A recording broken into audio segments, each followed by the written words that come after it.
A family surrendered their cat, Tommy, claiming he was too aggressive. When Dr. Scott Green opened the carrier, Tommy didn't run. He launched himself at the vet, clinging desperately to his pants. His small claws gripped the fabric as if he were drowning, and Scott was the only solid thing left. The family insisted he was just an unusually wild house cat they could no longer handle, but Scott realized immediately that this wasn't a house cat at all. It was a juvenile bobcat.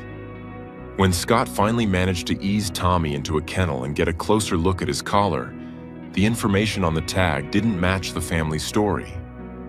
The worn strap around his neck carried a cryptic message that made Scott suspect there was something much darker behind the animal's panic. Before we start, hit the like button and make sure to subscribe if you haven't, and hit that notification bell so that you won't miss any new stories. The morning sun poured through the tall windows of the Riverside Animal Shelter in western Montana, casting bright rectangles of light across the worn linoleum floor. Dr. Scott Green had just finished examining a litter of kittens when he heard the commotion at the front desk, raised voices, the shuffle of feet, and beneath it all, a sound that made him pause mid-step. It wasn't quite a meow. It was sharper, more urgent, almost like a baby's cry mixed with something wild. "Please, you have to take him," a woman's voice pleaded. "We can't handle him anymore. He's destroying everything, the furniture, the curtains. He bit my daughter yesterday." Scott pushed through the swinging door into the lobby. A middle-aged couple stood at the counter, the woman's face flushed with frustration and something that looked like fear. Beside them, a large pet carrier rattled violently. Through the metal grate, Scott caught a glimpse of tawny fur and eyes that glowed amber in the morning light. "What seems to be the problem?" Scott asked, approaching with the calm demeanor he'd perfected over 15 years of veterinary practice. "This cat," the man said, gesturing at the carrier. "We got him about 8 months ago. The person who sold him to us said he was a Bengal mix, might be a little wild, but would calm down. Well, he hasn't calmed down. He's gotten worse." Scott knelt beside the carrier, and the animal inside pressed against the far corner, lips pulled back to reveal teeth that were, even at first glance, unusually prominent. The creature was large, much larger than any domestic cat should be. Its coat was a beautiful spotted pattern, tawny with dark rosettes, and its ears. Scott's breath caught. Those ears had distinct black tufts at the tips. "How much did you pay for him?" Scott asked quietly. The woman, who'd introduced herself as Mrs. Carter, hesitated. $2,000. "I know it seems like a lot, but the man said he was special, a rare breed." Scott felt anger rise in his chest, but he kept his voice even. "Mr. and Mrs. Carter, I'm going to need you to step back a bit. Let me see if I can get him out safely." As Scott reached for the carrier latch, the animal inside let out a sound that was definitely not a cat's meow. It was a sharp, barking hiss that echoed off the walls. The moment the door opened, the creature exploded from the carrier in a blur of spotted fur and desperation. But instead of running, the animal did something unexpected. It latched onto Scott's pant leg with all 4 sets of claws, climbing up his leg with a desperation that was heartbreaking. The creature buried its face against Scott's knee, trembling, making soft, chirping sounds that spoke of terror and exhaustion. "It's okay, buddy," Scott murmured, carefully supporting the animal's weight. "It's okay now." "See?" Mr. Carter said. "He's crazy, completely unpredictable." Scott looked up at the couple, then down at the terrified animal clinging to him like a drowning swimmer to a life raft. "This isn't a cat," he said quietly. "This is a bobcat. A juvenile bobcat, probably about 10 months old." The silence that followed was deafening. "That's impossible," Mrs. Carter whispered. "He's just a big cat, an unusual cat, but still—" "Look at his ears," Scott interrupted gently. "Those tufts. Look at his paws. See how large they are? The shortened tail, the spotted pattern. This is Lynx rufus, a North American bobcat. You've been keeping a wild animal in your home." Mrs. Carter's hand flew to her mouth. "Oh my God, the man who sold him to us. He said, oh my God." Scott's heart ached as he felt the bobcat's claws dig deeper into his pants, felt the rapid hammering of the animal's heart against his leg. This young creature had spent months in completely inappropriate conditions, raised in a human home, confused and frightened, acting on instincts no one around him understood. "I need to get him into a proper enclosure," Scott said. "Can you give me any information about where you got him? Any paperwork?" Mr. Carter pulled out a crumpled receipt and a small, tattered piece of paper. "This is all we have. The man's name, or at least the name he gave us, and he's wearing a collar. We found it on him when we got him. We thought it was strange, but we kept it on him." Scott carefully examined the collar around the bobcat's neck. It was a simple nylon collar, faded and worn, with a small metal tag. But when Scott tried to get a closer look, the bobcat's reaction was immediate and fierce. He twisted, hissing, and clutched even tighter to Scott's leg, his entire body tensing with protective fury. "Easy, easy," Scott soothed. "I'm not taking it off. I just want to see." It took 20 minutes of patient coaxing, but eventually, Scott managed to maneuver the frightened bobcat into a large, secure kennel in the shelter's back room. One designed for large dogs, but which would serve temporarily. The bobcat, the Carters had been calling him Tommy, they'd said, immediately retreated to the farthest corner, but his eyes never left Scott. Once the bobcat was secure, Scott carefully photographed the collar tag through the kennel bars. The metal was scratched and worn, but he could just make out an inscription. "Tommy, Project Orion, 04WPS, Montana." Project Orion? WPS? Scott stared at the cryptic inscription, his mind racing. This wasn't a pet owner's tag. This looked official, like something from a research program or wildlife facility. He pulled out his laptop and began searching. Project Orion Montana Wildlife brought up nothing useful. He tried WPS Montana and got a few results for various businesses and organizations, but nothing that made sense in this context. Then he tried Missing Bobcat Sanctuary Montana and began scrolling through the results. It took nearly an hour of digging through websites, cross-referencing licenses with Montana Fish, Wildlife and Parks databases, but still nothing. It was as if whatever organization had put that collar on Tommy had vanished without a trace. Scott began going through his filing cabinets. He'd been a veterinarian in this area for 15 years, and he kept everything: old conference programs, workshop materials, licensing information, newsletters from wildlife organizations. If there was any wildlife operation in Montana significant enough to have a project, surely he'd have heard of it at some point. In the back of his bottom drawer, buried under a stack of veterinary journals from 2019, he found it. A faded trifold brochure, the paper yellowed at the edges. The title read, "Whispering Pines Wildlife Sanctuary, dedicated to wildlife rehabilitation and release." Scott's hands trembled as he opened it.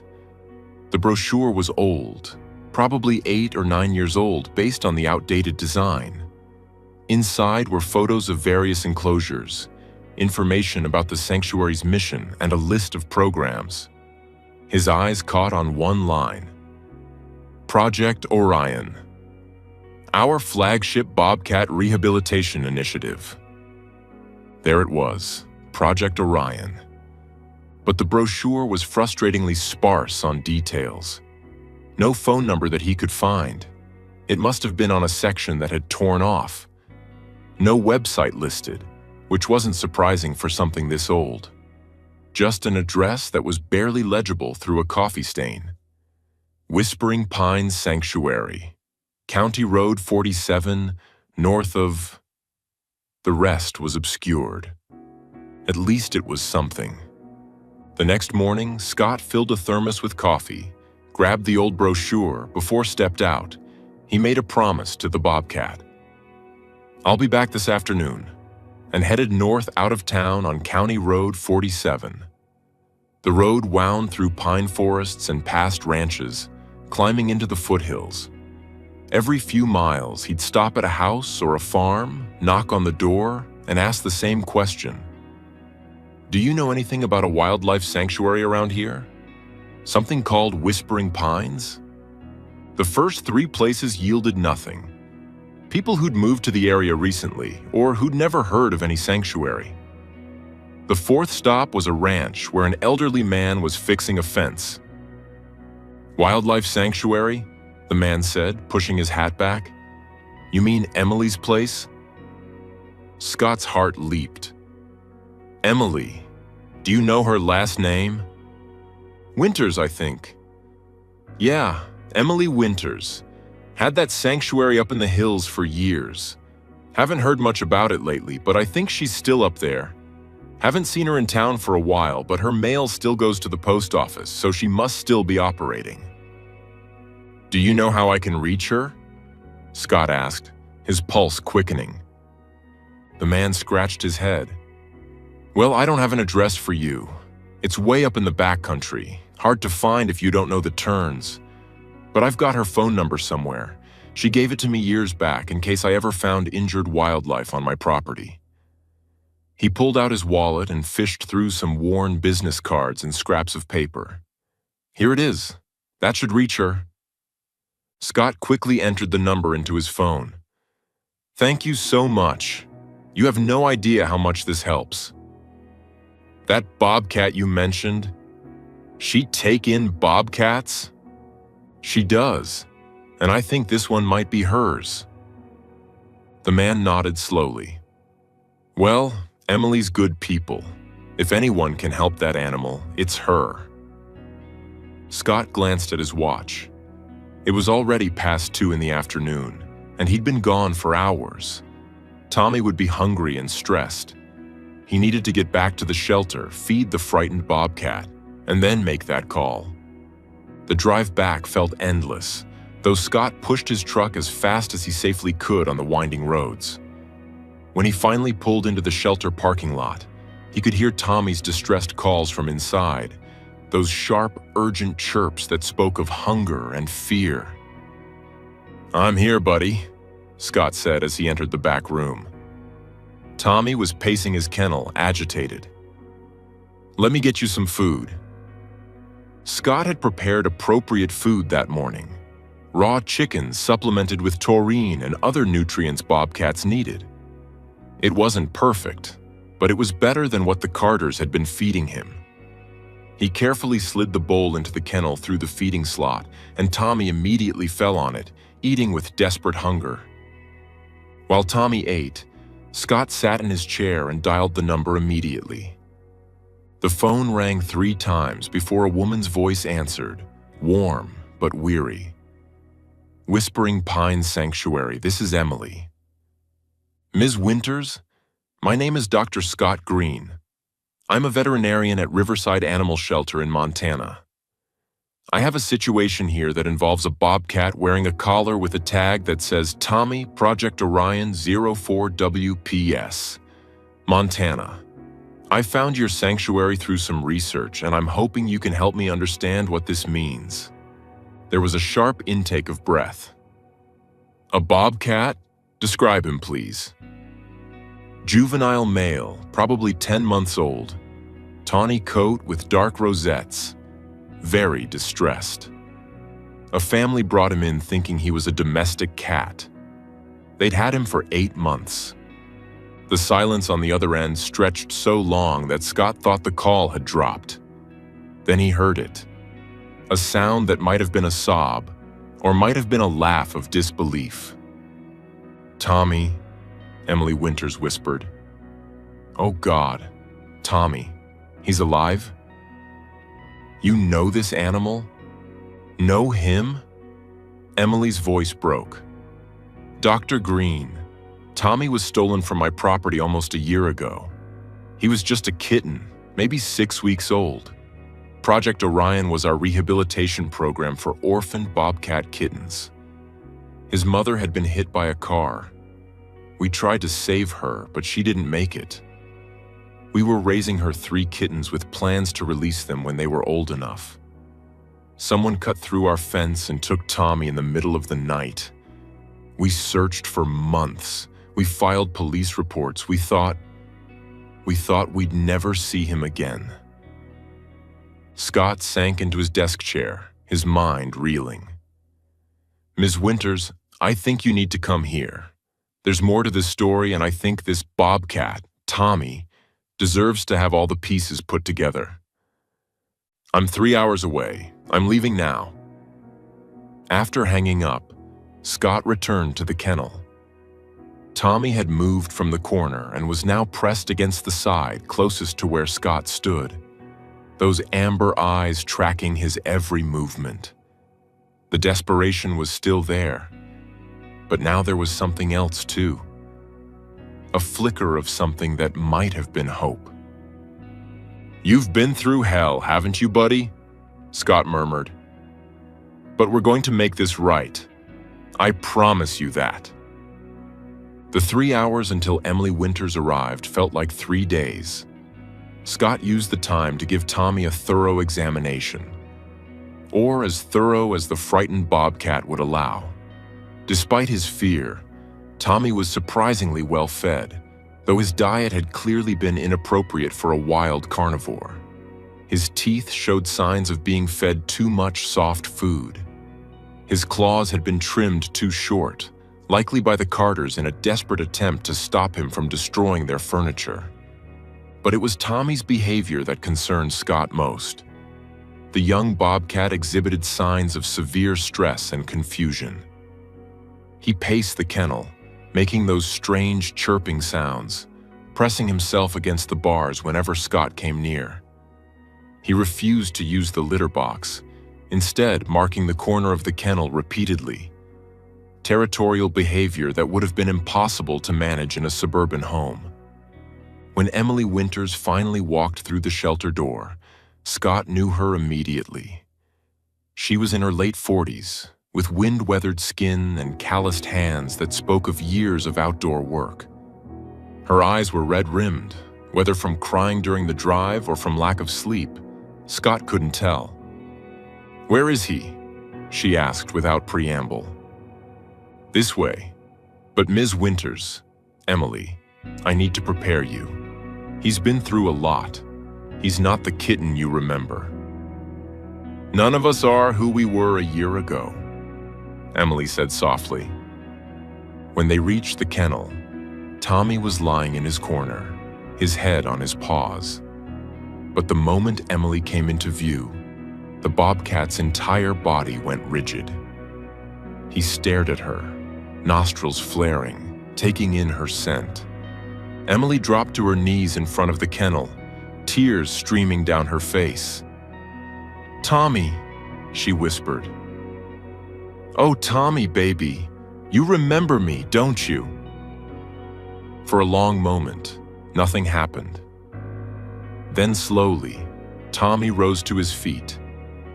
He approached the front of the kennel, each step hesitant, testing. When he was close enough, Emily extended her fingers through the bars. What happened next made Scott's throat tighten. Tommy pressed his face against Emily's fingers, rubbing his cheeks against her hand, and began to purr. A deep, rumbling sound that Scott had never heard from the terrified animal. The bobcat's entire demeanor changed. The fear drained from his eyes, replaced by recognition and something that looked almost like relief. "He remembers you," Scott said, his voice rough with emotion. "I bottle-fed him," Emily explained, not taking her eyes off Tommy. "After his mother died, I fed him every 3 hours. I slept next to the kitten enclosure so I could hear him cry. For 6 weeks, I was the only mother he knew." Scott pulled up a chair, and over the next hour, Emily told him the whole story. Whispering Pines Wildlife Sanctuary was a licensed facility she'd run for 12 years on her family's old ranch property. They specialized in rehabilitating orphaned and injured wildlife, with a focus on predators like bobcats, coyotes, and foxes. Tommy's mother had been hit by a car on the highway near the sanctuary. A Good Samaritan had brought her in, and they'd discovered she was lactating. They'd found her den the next day with 3 tiny kittens. "We were going to raise them using our soft-release protocol," Emily explained. "Minimal human contact, plenty of space to develop natural behaviors, eventual release back into the wild when they were around 18 months old. But Tommy was the smallest, the weakest. He needed extra care, extra feeding. I got attached. I knew I shouldn't have, but I did. Project Orion was what we called our Bobcat Rehabilitation Program. The 04 on his tag meant he was the 4th Bobcat kitten in the program that year." "What happened the night he was taken?" Scott asked gently. Emily's expression hardened. "Wildlife traffickers. We'd had problems with them before. People who steal wild animals to sell as exotic pets. They cut through our fence, drugged our dogs, and took Tommy right from his enclosure. We filed police reports, contacted every wildlife agency we could think of. The authorities traced the operation to a ring that was selling bobcat kittens, fox kits, even wolf puppies to wealthy buyers who wanted exotic pets. They busted the operation 3 months later, but Tommy was already gone by then. They'd sold him before the raid." Scott pulled out the receipt the Carters had given him. "The name on this receipt is fake. I checked. But the date is from about 8 months ago. If Tommy was 6 weeks old when he was taken, that means he was 4 months old when the Carters bought him," Emily finished. "Old enough to be weaned, but still young enough that he might have seemed manageable. Oh God, those poor people. They had no idea what they were getting into." "They paid $2,000, Scott said. "They thought they were buying a rare domestic cat." Emily shook her head bitterly. "They were victims too. The real criminals are the traffickers who stole him and the people who sold him, knowing full well he was a wild animal that could never be a pet." Scott had asked the Carters to return that afternoon, and when they arrived, Emily stood to meet them. The initial awkwardness was palpable. The Carters defensive and embarrassed. Emily struggling with anger at the situation, even though she knew the couple hadn't knowingly done wrong. Mrs. Carter spoke first. "We didn't know. I swear to you, we didn't know. The man who sold him to us showed us papers saying he was a Bengal Savannah hybrid. We thought we were giving a home to a special cat." "I believe you," Emily said, and Scott could see her forcing the words out past her anger at the traffickers, at the situation. "But you have to understand what this has done to him. Bobcats are solitary predators. They have territories of up to 30 square miles. They hunt live prey. They're built for life in the wild, not in a suburban home. Every day you kept him, even with the best intentions, was a day of confusion and stress for him." Mr. Carter's shoulders slumped. "We tried. We really did. We bought him the most expensive food, gave him a whole room to himself. But he just got more and more aggressive. We have 2 kids, and when he bit our daughter..." He shook his head. "We couldn't risk it anymore." "Your daughter," Emily said sharply. "Is she okay?" "She needed stitches, but she's fine. It wasn't a deep bite. But the look in his eyes when he did it, it wasn't anger, it was fear, pure terror. That's when we knew something was wrong. Emily's expression softened slightly. He was acting on instinct. You're not equipped to read wild animal body language. You probably missed all the warning signs, the ear positions, the tail movements, the vocalizations. To you, it seemed like he snapped without warning. To him, he'd been screaming, "I'm scared, back off," for probably several minutes. The conversation that followed was long and difficult. Scott mediated as Emily explained the legal situation. Because Tommy was a wild animal who'd been illegally captured and sold, ownership was complex.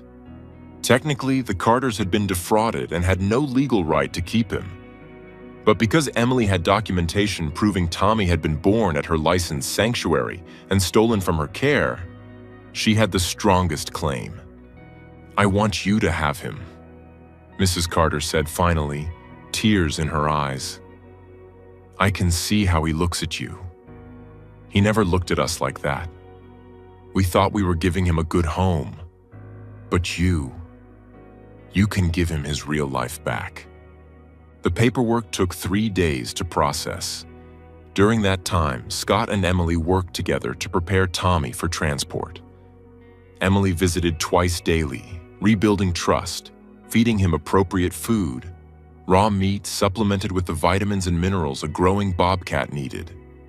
Tommy's transformation was remarkable. With Emily, he relaxed. He played with the enrichment toys she brought, things that engaged his hunting instincts. He still showed signs of stress, but the desperate panic had faded. On the 4th day, Scott and Emily loaded Tommy into a specialized wildlife transport crate for the journey to Whispering Pines. The Carters came to say goodbye, staying a respectful distance away. Mrs. Carter handed Emily an envelope.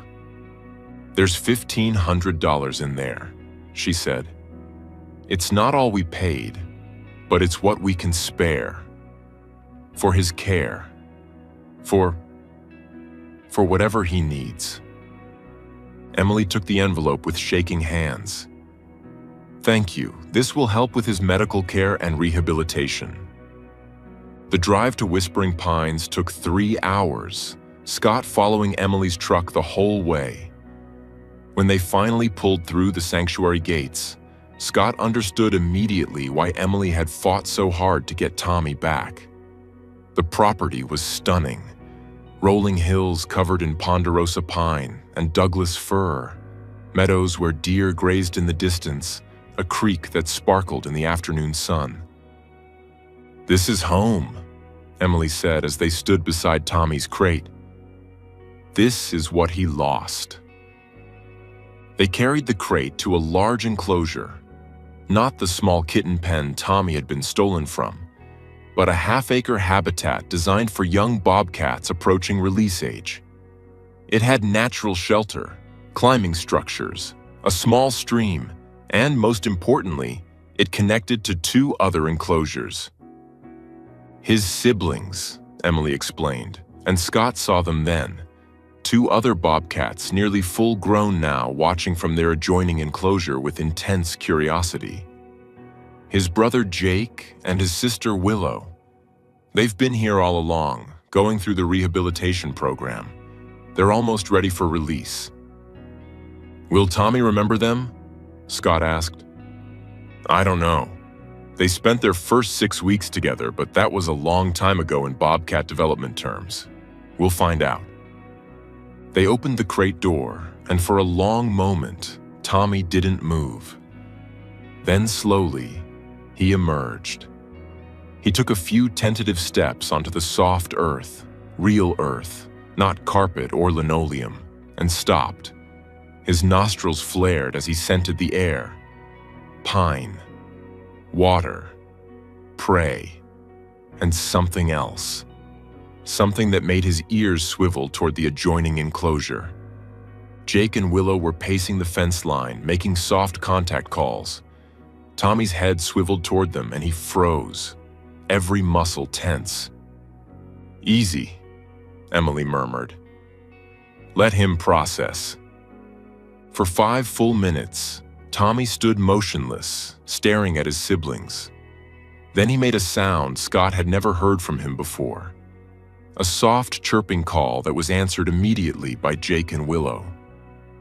"He remembers," Emily breathed. "Oh God, Scott, he remembers them." The reintegration process took weeks, but Scott returned whenever he could, documenting Tommy's progress. Emily worked with a wildlife behaviorist to ensure the reintroduction was done properly.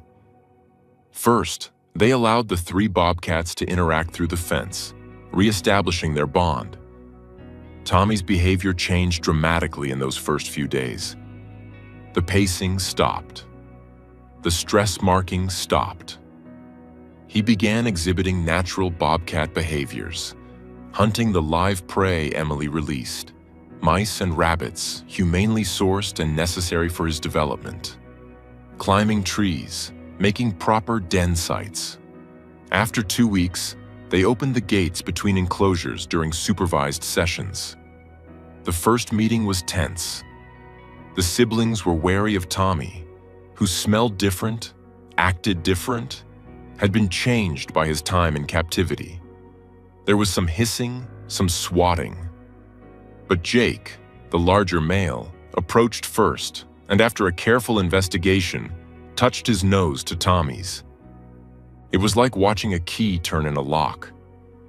Whatever door had been closed in Tommy's mind opened. He pressed against his brother, making those soft chirping sounds, and Willow joined them. And for the first time since Scott had met him, Tommy looked complete.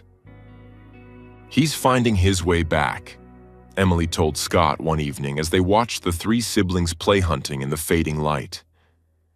"He still has some behaviors that concern me. He's too comfortable around humans, too dependent on me specifically. But he's relearning the wild language. His siblings are teaching him." "Will he be able to be released?" Scott asked. Emily was quiet for a long moment. "I don't know. Bobcats imprint quickly and he lost crucial development time. But I'm going to give him every chance. He deserves that." The turning point came 6 weeks after Tommy's return. Emily and Scott were observing the 3 siblings from the observation blind when they witnessed something remarkable. A raccoon had gotten into the enclosure, probably attracted by the food. In the wild, bobcats and raccoons generally avoided each other, but this raccoon was bold, and it approached the area where the bobcat's food was stored. Tommy saw it first. For a moment, Scott thought he might ignore it. After all, Tommy had spent months being fed from a bowl, having food provided for him. But then Tommy dropped into a hunting crouch, and Scott saw the wild animal emerge fully for the first time. Tommy's approach was textbook: patient, low, using cover. When he pounced, it was with the precision of a predator that knew exactly what it was doing. He didn't catch the raccoon. It escaped through a gap in the fence. But the hunting behavior was there, natural and unforced. "He's ready," Emily said, and Scott heard the tears in her voice. "He's not there yet, but he's going to be ready." 3 months after Tommy returned to Whispering Pines, Emily called Scott with news. "We're doing it, next month. We've found a release site on the northern part of the property, away from roads with good habitat and prey population. Jake and Willow are ready. And Tommy? Tommy's going with them." The release day was in mid-September, almost exactly a year after Tommy had been stolen. Scott made the drive to Whispering Pines before dawn, wanting to witness this final chapter. Emily had assembled a small group, a wildlife biologist, a representative from Montana Fish, Wildlife and Parks, and a few of her volunteers. The 3 bobcats were loaded into transport crates and driven to the release site in ATVs. The area was perfect: dense forest with plenty of cover, a stream for water, signs of rabbit and rodent populations. Emily had been monitoring this area for months, ensuring it wasn't already claimed by another bobcat that might see the siblings as threats. They set the crates down and stepped back. Emily held the remote release mechanism, her hand trembling. "This is it," she said. "This is what we worked for." She pressed the button. The crate doors swung open. For a moment, nothing happened. Then Willow emerged first, stepping cautiously into the forest. She paused, testing the air, then moved forward with growing confidence. Jake followed, his larger bulk disappearing into the underbrush within seconds. Tommy was last. He emerged from his crate slowly, and for a heart-stopping moment, he looked back at Emily. Scott saw her tense, saw her fight the urge to call him back.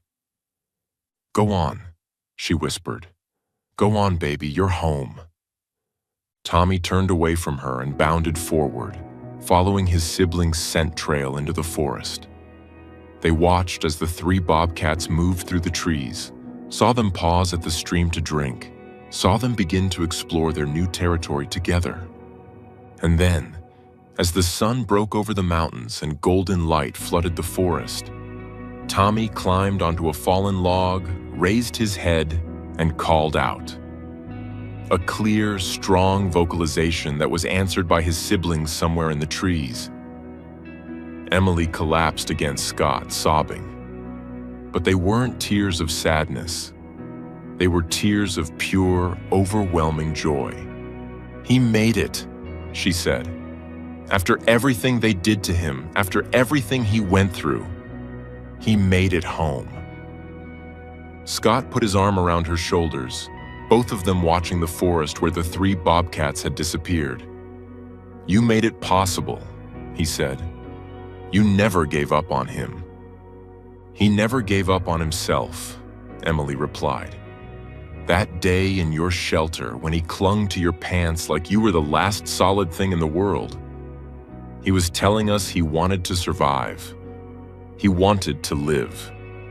We just had to figure out how to give him that chance." They stayed until noon, watching for glimpses of tawny fur in the forest. Emily would return daily for the next month, monitoring the siblings' adjustment. The GPS collars they wore would provide data on their movements, their hunting success, their integration into the wild ecosystem. But for now, in this moment, Tommy was free. Not just physically free, but free from the trauma of captivity, from the confusion of living as something he wasn't, from the desperate fear that had marked his time with the Carters. He was a bobcat again, not a misunderstood pet, not a victim, but a wild predator in his rightful place. As Scott drove away from Whispering Pines that afternoon, he glanced in his rearview mirror and saw Emily still standing at the forest edge, watching, waiting. And he thought about the strange turn of fate that had brought Tommy into his shelter, clinging to his pants with desperate hope. That moment had seemed like an ending, a traumatized animal at his lowest point. But it had actually been a beginning. Because Tommy hadn't been clinging to Scott's pants looking for an ending. He'd been holding on with everything he had, waiting for someone to understand what he really needed. Not a home, not an owner, but a way back to the wild where he belonged, and to the family who'd never stopped waiting for him. That evening, Emily sent Scott a photo. In it, 3 sets of paw prints tracked through soft mud at the stream edge. 3 siblings walking side by side, marking their territory together. The message that came with it was simple. He's home. And standing in his kitchen, looking at those paw prints in the fading light, Scott smiled through his own tears. Because sometimes, the strangest encounters, a wild animal clinging desperately to a veterinarian's pants, refusing to let go, turn out to be exactly what everyone needed. Tommy had needed someone to see him for what he really was. Emily had needed to know her fight hadn't been in vain. The Carters had needed to understand they'd been victims too, and that making things right was more important than pride. And Scott? He'd needed to remember why he'd become a veterinarian in the first place. Not just to heal bodies, but to be part of stories that mattered. Stories of resilience and return, of wild things finding their way home against impossible odds. Tommy wasn't just a cat that turned out to be a bobcat. He was a survivor who'd lost everything and found it again.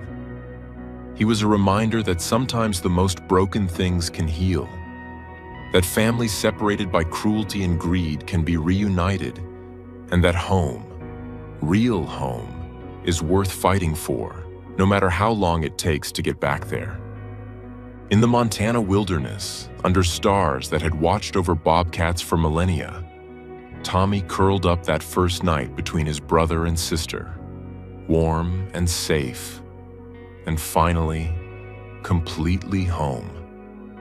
His collar was gone now, carefully removed by Emily before release, but the name Tommy remained, not as a mark of captivity, but as a reminder of his journey. He would always be Tommy, the bobcat who survived the unthinkable and found his way back to the wild. And somewhere in that collar, still hanging in Emily's office, was the small metal tag that had started it all. Proof that sometimes holding on is exactly the right thing to do, even when letting go seems easier. Because Tommy had held on to Scott's pants, to his memories, to his wild instincts, until someone finally understood what he was trying to say. He wasn't a pet. He never had been. He was exactly what he'd been born to be: wild, free, and home at last.